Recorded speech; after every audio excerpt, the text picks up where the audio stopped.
are in focus today for a whole host of reasons. Of course, crude prices have surged, we know that. But last week, the finance minister, announced on Thursday a slew of incentives to promote digital transactions to soften the impact of demonetization on the common man. One of the incentives that he came out with was that PSU oil marketing companies will have to offer a discount of about 0.75% on petrol and diesel sales if the transactions are done digitally. So let's find out what these could mean for the sector. MK Surana, the Chairman and Managing Director of HPCL, joins us now to assess the impact of that. Mr. Surana, good morning and thanks for joining in. Before I ask you about the crude impact, I wanted to check with you what exactly is the discount that OMCs like yourself will offer on digital transactions, and what could be the impact of that on your earnings in the near term? Yeah, good morning to you. As the Finance Minister has announced that the public sector oil marketing companies are to give 0.75% discount on the cashless transactions at the retail outlets. We are working out the modalities and we are committed to promote the cashless economy, as has been the agenda of the government also. And shortly we will be announcing the modalities on that. So, Mr. Surana, Credit Suisse, one of the brokerages, has calculated that if the price discount lasts for a year, then your EPS will be hurt by 18%. Is that correct?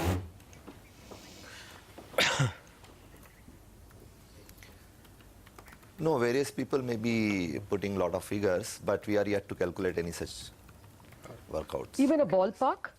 Because like 10%? It will depend on the how much the percentage of the cashless on the total. Okay. Mr. Surana, good morning. The counter way of looking at things is that, let's face it, the private competition is almost nil. So oil marketing companies have all the pricing freedom. So they will price their products now according and taking into consideration this 0.75% discount. And in effect, this would mean that actually those paying by cash end up paying 0.75% more instead of companies giving 0.75% discount to retail customers. Will you adjust your marketing margins accordingly? Simple as that. No, we are still working out the modalities. We have not yet decided that. So once we have formed up our model, then we will let you know. Okay. No, what are the current marketing margins on petrol and diesel? I believe it's about 3 rupees on petrol and about 2 rupees on diesel. No, it will be around 2 rupees. Okay. So suffice to say that 2 to 2.5 rupees. Suffice to say that you could, take a combination of discount and increasing the marketing margins a bit. No, the various models we are working out whether with the oil marketing companies, the overall cash versus non-cash transactions.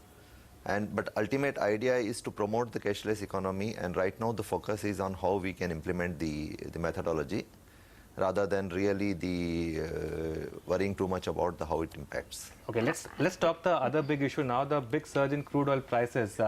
First, your thoughts on inventory gains, Mr. Surana.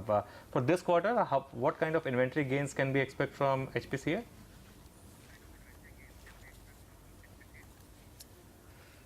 Because the crude prices are going up, definitely there will be some inventory gains.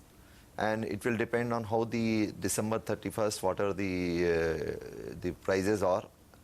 And depending on that and the inventories which we are holding as on December 31st, that will decide the actual inventory gains as such. So right now it will be more a projection rather than the reality in that case. But I'm sure that we will have some inventory gains, and that's good for us.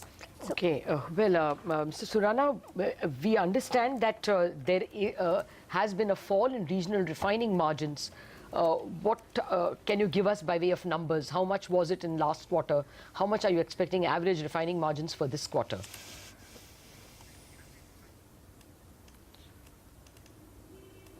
This quarter, the average refining margins should be better than the last quarter because, as may be knowing, in the last quarter, in July month, the cracks were much lower, especially on gasoline.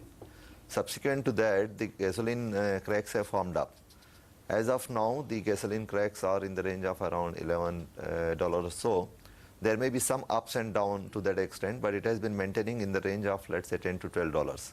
And to that extent, the refinery margin should be good in this quarter, definitely better than the last quarter. So on an average, what are you expecting by the end of the year? Because last quarter was just about $3.2 a barrel. You did mention that this quarter will be better, but by the end of FY17, Yeah. what are we looking at as average gross refining margins? Around 5 Yep. plus. Including inventory gain? Yes, because we again need to see in January to March quarter how the inventory gains and loss are there, and especially how the crude prices move in that quarter. But we are expecting that in the overall basis, we should be able to maintain the gross refinery margin of $5 to $6. That's our expectation. Okay, I just want to come back to one point earlier. You said you were working out on the modalities of this discount that you'll have to offer on digital payments. Do you know, or have you been intimated by the government as to what the duration of these discounts could be? I mean, could it last throughout the next fiscal? No, there is no such intimation as regarding the duration, but we have got the intimation, and that circular is there in the public domain also, that the 0.75% discount on MS and diesel sales on the petrol pumps is to be offered, and we are definitely working on that. All right. We'll leave it at that. Mr. Surana, pleasure speaking with you. Thank you very much for all the details that you